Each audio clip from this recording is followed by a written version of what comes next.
प्रतिपच्चंद्र लेखेव वर्धिष्णुर्विश्ववंदिता शाह सूनो शिवस्यश्च मुद्रा भद्राय राजते.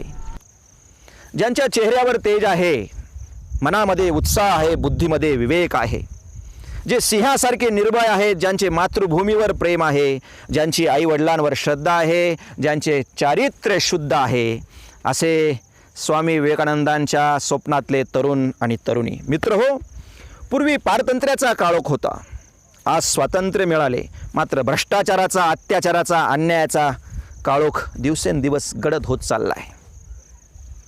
आणि हा अंधार दूर करायचा असेल तर शिवचरित्राची गुढी प्रत्येक घरोघरी पोहोचली पाहिजे. जीवनातील कितीही मोठे संकट असू द्या, किती दुःख असू द्या, ज्यावेळेस आपण शिवचरित्र आचरणात आणू त्यावेळेस जगातलं कुठलंही संकट आपल्याला बाधा देऊ शकत नाही. कुणीतरी मला प्रश्न विचारला एका ठिकाणी आणि सांगितलं की शिवाजी महाराज कवड्यांची माळ का घालायची. मी त्याला माझ्या पद्धतीने उत्तर दिलं. अरे म्हटलं, दुसऱ्याचं आयुष्य सोन्यासारखं करायचं असेल तर स्वतःचं आयुष्य कवडीमोल करून घ्यावं लागतं. हा आदर्श शिवरायांचा. आणि अशा या श्रीमंत योगी शिव सूर्याचं चरित्र सांगण्याचं धाडस मी करतोय. तसा माझा अधिकार नाही. शिवचरित्र सांगण्यासाठी मी पामर आहे. मात्र माऊली ज्ञानेश्वरीत एक सुंदर ओवी लिहितात. ते सांगतात की लहान मुलगा बापाच्या ताटाजवळ जेवायला बसतो आणि बाप त्याला भरवतो आणि कधी काळी तोच मुलगा बापाला भरवायला सुरुवात करतो. त्या चिमुकल्या बोटाने 2 भाताचे दाणे तोंडाजवळ नेतो. बाप असं म्हणत नाही तुला मी शिकवलं, चल बाजूला हो. उलट बाप संतोषाने तोंड पुढे करतं, आनंदाने तोंड पुढे करतं. तद्वतच छत्रपती शिवाजी महाराजांना नक्कीच हा प्रयत्न माझा आवडेल आणि म्हणून या ठिकाणी शिवचरित्र सांगण्याचं धाडस मी करतोय. आज आपण शिवजन्मापूर्वीचा महाराष्ट्र आणि शिवजन्म हे प्रकरण आपण आज अभ्यासणार आहोत. ऐका. दंडकारण्य. दंडकारण्य म्हणजे महाराष्ट्र. दिवसा अंधार, किर्र किर्र झाडी, नुसते नाव ऐकले तरी अंगावर काटा उभा राहावा. सगळीकडे क्रूर पशु पक्षी, निर्मनुष्य, अफाट रानवेली, सुरा पिलेले असुर, असं भयानक होतं दंडकारण्य. मात्र या दंडकारण्याचं भाग्य मोठे. या ठिकाणी प्रभू रामचंद्र, सीतामाई आणि लक्ष्मण दादा आले आणि ती 6 पावलं या दंडकारण्याला लागली आणि दंडकारण्य पवित्र झालं. सीतामाईच्या पावलांनी प्रेम आलं, लक्ष्मण दादांच्या पावलांनी बंधुता आली आणि प्रभू रामचंद्रांच्या पावलांनी संस्कृती आली. प्रभू रामचंद्राच्या पदस्पर्शाने पुनीत झालेली ही पंचवटी नगरी, अर्थातच आजचं नाशिक. दंडकारण्यातल्या झोपड्यांचं आश्रमात रूपांतर झालं, अरण्याचं तपोवन झालं, आश्रमांची गावे झाली आणि गावांची नगरे झाली आणि या दंडकारण्याचा महाराष्ट्र झाला. आणि हाच 12व्या शतकातला महाराष्ट्र. महाराष्ट्र संपन्न झाला, त्यामुळे दिल्लीच्या सुलतानाचं लक्ष महाराष्ट्राकडे लागले. नंदनवनाप्रमाणे हा महाराष्ट्र होता. दह्या दुधात भिजत होता, सोन्या मोत्यात सजत होता, अध्यात्मात नाहत होता, सगळीकडे कला कौशल्यात रमत होता आणि यादवांचा गरुडध्वज देवगिरी किल्ल्यावर मोठ्या दौलाने फडकत होता. महाराष्ट्रात कला, विद्या, ऐश्वर्य सगळं काही नांदत होतं. महाराष्ट्र संपन्न होता. महाराष्ट्रात शक्ती प्रसन्न होती, लक्ष्मी प्रसन्न होती, बुद्धी प्रसन्न होती. मोठमोठे राजप्रसाद, विहिरी, तलाव, नंदनवन सगळं अगणित होती. खेडीपाडी आनंदात होती. भक्तांना वेळ लावणारे देवदेवळं मंदिरात सुरक्षित होती. लेकी सुना, शेती भाते, गुरंढोरं सगळं सगळं काही आनंदात होतं. आणि महाराष्ट्राची राजधानी होती देवगिरी.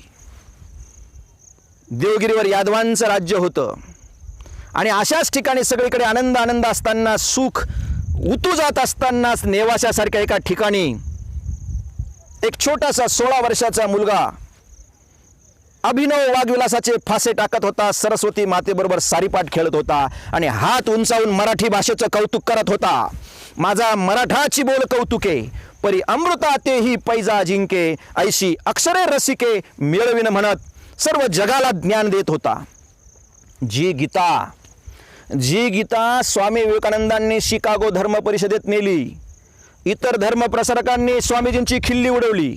म्हटले हे छोटंसं पुस्तक, 700 श्लोकांचं पुस्तक धर्मग्रंथ म्हणून तुम्ही इतक्या 7 समुद्रा पलीकडे आणलं आणि ते बघा खाली आहे, सगळे धर्मग्रंथ आमच्या वरती आहेत.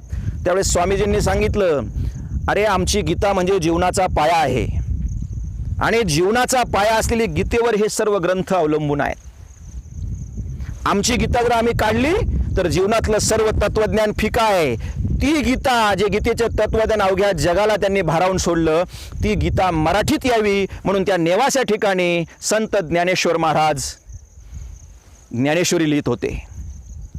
आणि त्यांनी सर्व जगावर झेंडा रोवला, उभारला ध्वज तिही लोकावरी, ऐसी चराचरी कीर्ती त्याची, ते हे निवृत्तीनाथ ज्ञानेश्वर सोपान, मुक्ताबाई ज्ञान दीप्ती कळा. आणि अशा प्रकारचे ते महान असं ज्ञानेश्वर माऊलींनी सर्व दूर अध्यात्माचा प्रचार प्रसार केला, सर्व दूर अध्यात्म पोचवलं. असा तो संपन्न काळ होता, एक चांगला काळ होता. आणि महाराष्ट्रात यादवांचे रामराज्य नांदू लागले, महाराष्ट्रात भक्ती आणि शक्ती एकत्र नांदू लागले. आणि त्याच वेळेस भूवैकुंठ म्हणजे पंढरपूर, पंढरपूरला अनेक दिंड्या जाऊ लागल्या. इथून हजारो भाविक त्या पंढरपूरला त्या पांडुरंगाच्या दर्शनासाठी जाऊ लागले. आणि पांडुरंग तिथे कटेवर हात ठेवून अनेक भक्तांना दर्शन देऊ लागले. त्या ठिकाणी भेदभाव नव्हता. यारे यारे लहान थोर याते भलती नारी नर, सगळ्यांना अधिकार होता. उच नीच काही नेने भगवंत, तिष्ठे भावभक्ती देखुनिया. आज दुर्दैव आहे, आज आम्ही देव ही जातीपातीत वाटले, संत ही जातीपातीत वाटले, आम्ही महापुरुष सुद्धा जातीपातीत वाटले. सध्याच्या काळात तर प्रबोधनकार कीर्तनकार सुद्धा जातीपातीत विभागले गेले. आणि अशा परिस्थितीत त्या काळी सर्व संपन्न, सर्व दूर पंढरपूरची वारी निघत होती. आणि एक सगळं सुख असं दूध उतू जावं तसं उतू जात होतं. मात्र घात झाला. महाराष्ट्रावर अफगाणी 8,000 घोडे चालून आले. घोड्यांच्या टापा उसळल्या, धुळीचे लोट उसळले, सर्व दूर अराजकता माजली. आरोल्यांनी कानठळ्या बसल्या, पाखरे उडाली. आणि 8,000 सैन्याचं नेतृत्व करणारा क्रूर कर्मा अल्लाउद्दीन खिलजी या महाराष्ट्रावरच चालून आला. महाराष्ट्र गाफील होता, देवगिरी गाफील होती, राजा रामदेवराय गाफील होता. आणि तिथेच महाराष्ट्र हरला, देवगिरी हरली. आणि अल्लाउद्दीन खिलजीला रामदेवरायाने खंडणी दिली, तह झाला. 600 मन सोने, 7 मन मोती, 2 मन हिरे मानके, 1000 मन चांदी, 4000 रेशीम गाठी, एवढी खंडणी दिली गेली. आणि एवढ्यावरच ही खंडणी संपली असती तर बरं झालं असतं.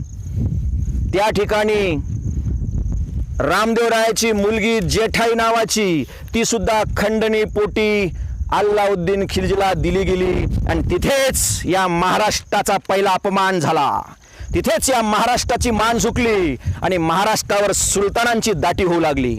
सर्वांचं लक्ष महाराष्ट्रावर गेलं. विजापूरचा आदिलशाह आला, हैदराबादचा निजामशाह आला, जंजिराचा सिद्दी आला, दिल्लीचे सुलतान आले. आणि सर्वजण धुमाकूळ घालू लागले. ही पवित्र दंडकारण्य, पवित्र महाराष्ट्र भरडून निघाला. 300 वर्ष ही भूमी भरडली गेली.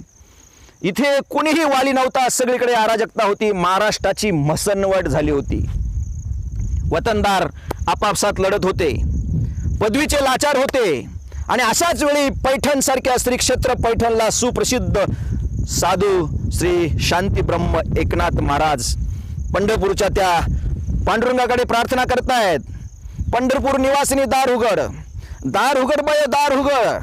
आणि त्यावेळेस प्रार्थना करू लागली, ही अराजकता संपव. अभंगातून भरुडातून त्यांनी क्रांती केली. आणि अशाच वेळेस श्री क्षेत्र वेरूळ इथे या ठिकाणी बाबाजी भोसले नावाचे सद्गृहस्थ राहत होते. बाबाजी भोसल्यांना 10 गावची पाटीलकी होती. बाबाजी भोसले हे शिवभक्त होते. त्या ठिकाणी त्यांना 2 मुलं झाली, मालोजी आणि विठोजी. मालोजी मोठे, विठोजी धाकले. मालोजींची पत्नी उमाबाई मालोजी हे शिवभक्त झाले आणि त्यांनी घृष्णेश्वराच्या मंदिराचा जीर्णोद्धार केला. मालोजींना 2 मुलं झाली, शहाजी आणि शरीफजी. आणि विठोजी भोसल्यांना 8 मुलं झाली, खिळोजी राजे, संभाजी राजे, मालोजी राजे, मंबाजी राजे, नागोजी राजे, परसोजी राजे, त्र्यंबकजी राजे आणि कक्काजी राजे, अशी 8 मुलं झाली. मालोजी राजांची 2 मुलं आणि विठोजी राजांची 8 मुलं, अशी 10 भोसले या वेरूळ क्षेत्रात वाढू लागली आणि कुठेतरी काहीतरी आशेचा किरण समाजाला दिसू लागला. मालोजी एका इंदापूरच्या लढाईत कामी आले आणि मग विठोजी भोसलेंनी शहाजीराजांची आणि शरीफजी राजांची सांभाळ करण्याचा प्रयत्न सुरू केला.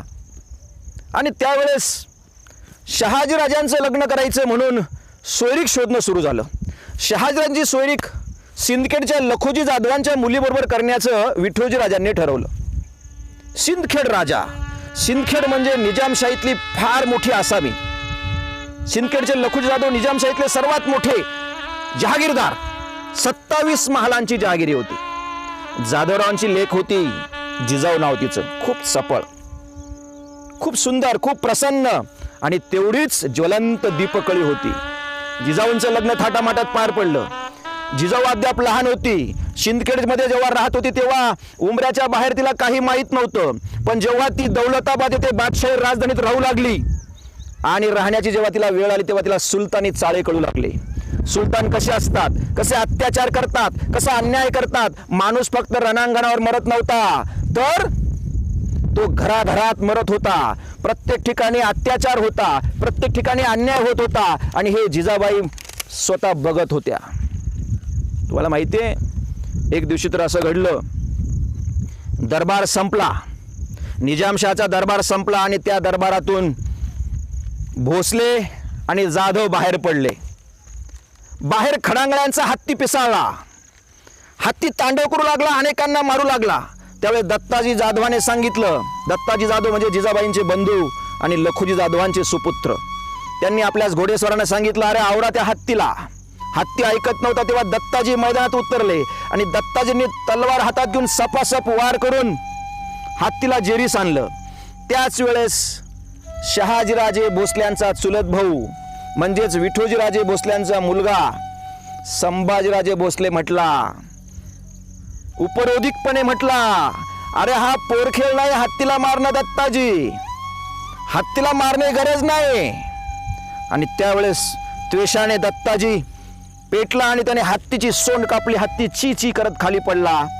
मात्र त्यावेळेस एवढ्यावरच हा प्रसंग थांबला असता तर बरं झालं असतं. त्या दत्ताजीच्या डोक्यात संभाजीराजांबद्दल राग होता. दत्ताजी संभाजीराजे भोसल्यांवर धावला. त्याच वेळेस संभाजीराजे भोसल्यांच्या मदतीला शहाजीराजे स्वतः धावले आणि भाऊबंदकी सुरू झाली. आणि त्यावेळेस घात झाला, पडला. लखोजी जाधवांचा पोरगा पडला, मेला. दत्ताजी जाधव मेला. आणि ही लखोजी जाधवांना जेव्हा बातमी कळाली तेव्हा लखोजी जाधव पुढे निघून गेले होते. ते धावत परत आले आणि त्यांनी सूड बदला घेण्याचा निर्णय घेतला. आणि त्यावेळेस शहाजीराजे स्वतः जावई समोर असताना सुद्धा लखोजी जाधवांनी तलवार फिरवली. सुदैव, शहाजीराजांचं सुदैव की शहाजीराजे बेशुद्ध पडले म्हणून वाचले. पण मात्र ते आग ओकत होते. लखोजी जाधवांच्या मनात मुलाच्या हत्येचा बदला घेण्याचा विचार होता आणि ते संभाजीराजे भोसल्यांवर धावले आणि संभाजीराजे भोसले त्यांनी मारले. एका बाजूला दत्ताजी जाधव मेले, एका बाजूला शहाजीराजांचे चुलत भाऊ संभाजीराजे भोसले मेले. हे शूर सरदार आपापसात भांडत होते, आपापसात लढाया करत होते आणि वरती मात्र सुलतानी झेंडा डौलाने फडकत होता. या महाराष्ट्राच्या मातीतली माणसं एकमेकाशी भांडत होती आणि वरती सुलतानी झेंडा फडकत होता. आपल्या महाराष्ट्राच्या माणसांची गत कशी माहिती? तुम्ही ती ससा कासवाची गोष्ट ऐकली असेल. सुरुवातीला ससा झोपून जातो म्हणून कासव जिंकतं आणि कासव त्या सस्याकडे पाहून मागतं, कशी जिरवली रे सस्या तुझी. सस्याला ते सहन होत नाही आणि मग ससाई म्हणतो, मी काही कमी आहे का, चल पुन्हा शर्यत लावू. आणि पुन्हा शर्यत सुरू होते. आता मात्र ससा झोपत नाही, गाफील राहत नाही आणि ससा पटकन जाऊन त्या आंब्याच्या झाडाला हात लावतो आणि मागून येणाऱ्या कासवाला म्हणतो, कासवा तुझी जिरवली का नाही. पण कासवालाही ते सहन होत नाही. कासव म्हणतो, नाही नाही, आपण पुन्हा शर्यत लावू. ससा म्हटला, अरे तू कुठूनही शर्यत लाव, जिंकणार मीच, पळतो मी, मला पळता येतं. कासव म्हटला, मी रस्ता मी सांगेल कुठून कसं जायचं. आणि ठरल्याप्रमाणे पुन्हा शर्यत सुरू झाली. आता मात्र कासवाने जो रस्ता सांगितला होता, जमिनीपर्यंत ससा पळत गेला, मात्र पुढे ओढा होता, ओढ्याला पाणी होतं आणि सशाला पाण्यातून पलीकडे आंब्याच्या झाडाजवळ जाता येत नव्हतं आणि पर्यायी म्हणून तो त्या काठावर उभा राहिला. कासव मात्र हळूहळू आलं आणि पाण्यात उतरून आंब्याच्या झाडाला हात लावून म्हणतं सशाकडे बघून, सश्या जिरवली का नाही तुझी? सश्याने त्या कासवाला बोलवलं, म्हटलं इकडे. अरे बाबा, हा जिरवा जिरवीचा खेळ किती दिवस खेळायचा? कधी तू जिंकतोस, कधी मी जिंकतो, कधी तू जिंकतो. अरे आपण एकमेकावर आपली शक्ती वाया घालवतोय. त्यापेक्षा असं कर, तू माझा मित्र, हातात हात घालू, जिथे जमीन असते तिथे मला पळता येतं, मी जोरात पळतो तेव्हा तुला मी पाठीवर घेईन, आपण पटकन पोहोचू. जिथे पाणी असेल तिथे तुला पोहता येतं, तुझ्या पाठीवर मी बसेल, आपण पटकन पोहोचू. अरे तू आणि मी जर आपण हातात हात घातला, तू आणि मी जर सोबत असलो तर जगातला आपल्याला कोणी हरवू शकत नाही. अशाच पद्धतीने मराठी माणूस सुद्धा आहे, हा एकमेकाच्या पाय ओढण्यात पुढे आलेला आहे. त्याने जर एकमेकाच्या हातात हात घालून काम केलं, एकमेकाच्या हातात हात घालून काम केलं तर जगात मराठी माणूस सर्वात पुढे असेल. पण दुर्दैव, त्या ठिकाणी दत्ताजी जाधव आणि संभाजी भोसले दोघंही या दुसऱ्यांची चाकरी करण्यात मेले.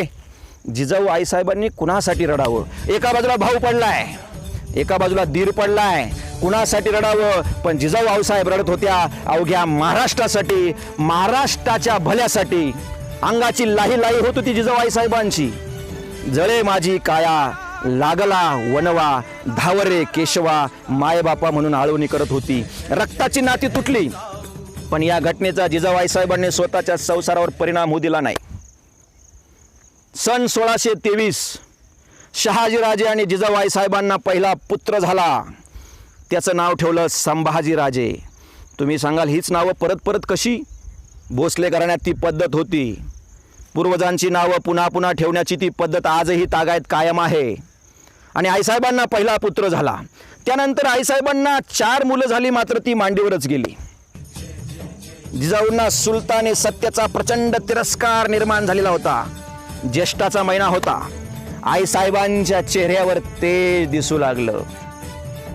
आईसाहेबांच्या चेहऱ्यावर तेज कसं होतं? ज्याप्रमाणे बंदिवासात देवकी मातेच्या चेहऱ्यावर तेज दिसत होतं जेव्हा भगवान श्रीकृष्ण त्यांच्या गर्भात होते, जसं अयोध्येत कौशल्या मातेच्या चेहऱ्यावर तेज दिसत होतं ज्यावेळेस प्रभू रामचंद्र त्यांच्या गर्भात होते, तसंच तेज आईसाहेब जिजाऊंच्या चेहऱ्यावर दिसू लागलं. सुलतानी सत्तेचा आईसाहेबांना प्रचंड तिरस्कार होता, सगळीकडे भयानकता होती. आणि अशाही अवस्थेत आईसाहेब जिजाऊंना परिवारातल्या स्त्रिया डोहाळे विचारू लागले. आईसाहेब जिजाऊ, तुम्हाला डोहाळे लागले असतील, काय खावंसं वाटतं, काय करावंसं वाटतं? इतकी भयानक अराजकता महाराष्ट्रात माजलेली असताना आईसाहेबांना डोहाळे विचारले जात आहेत. भयानकता होती. भर दरबारात निजामशहाने आईसाहेबांच्या वडिलांची लखुजी जाधवांची हत्या केली. भेटण्यासाठी लखुजी जाधव निजामशाही दरबारात गेले असताना त्या ठिकाणी 3 मुलांसमवेत लखुजी जाधवांची भर दरबारात हत्या केली गेली. सगळीकडे भयानकता होती. मंदिरं पडत होती, बाया बापड्यांची इज्जत काढली जात होती. आणि विशेष म्हणजे मुरार जगदेवाने पुण्यावर गाढवाचा नांगर फिरवला होता.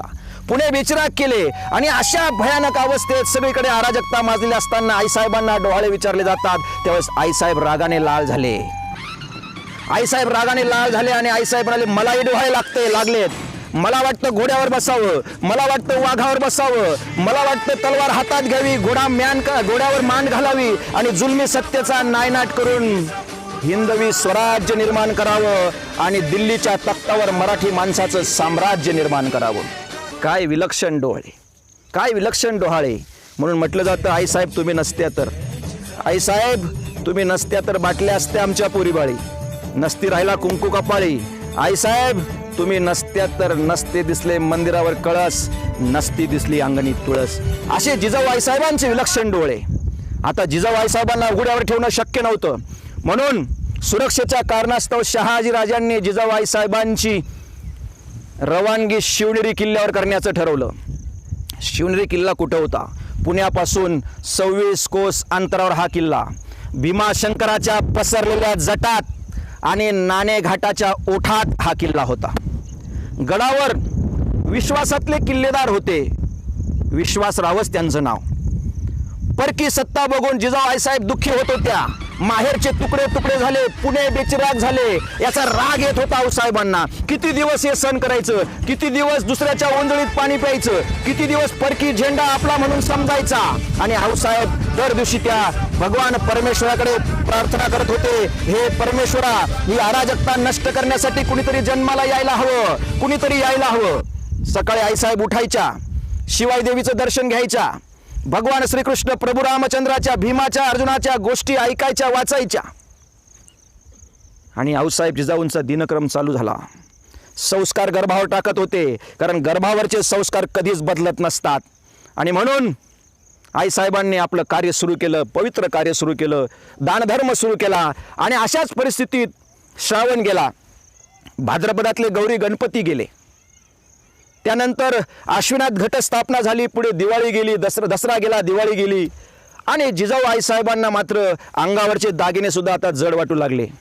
आणि फाल्गुनाची पौर्णिमा आली, गावागावात होळ्या पेटल्या, गडावर सुरक्षित खोलीत बाळंतपणाची सोय केली गेली. आता दाटली होती उत्कंठा, आता कुणीतरी जन्माला येणार. फाल्गुन वद्य तृतीयेची पहाट झाली, घटका मागून घटका जाऊ लागल्या. आणि जिजाऊ आईसाहेबांचे पोट दुखू लागले. जिजाऊ आईसाहेबांचे पोट दुखू लागल्यावर त्या बाळंतपणाची सोय केलेल्या खोलीत त्यांना टाकलं गेलं. स्वयं वैद्य त्यांच्या सेवेसाठी हजर होत्या. गडबड सुरू झाली. गडावरचे विश्वासराव, मानकोजी, नारोपंत, गोमाजी नाईक ही सर्व विश्वासाची मंडळी खोलीच्या बाहेर काळजीपोटी बसलेली होती. प्रत्येकाचं लक्ष खोलीवर होतं. खोलीचा पडदा केव्हा हलतो आणि केव्हा बाहेर बातमी येते, प्रत्येक जण उत्कंठा ताणून होता. आणि अशाच एका क्षणी त्या खोलीवरचा पडदा हलला. खोलीवरचा पडदा हलला आणि सुईण बाहेर आली. सुईण बाहेर आल्याबरोबर विश्वासराव धावले आणि विचारू लागले, काय काय काय? सुईंच्या चेहऱ्यावर हास्य होतं. सुईण म्हटली, मुलगा मुलगा मुलगा.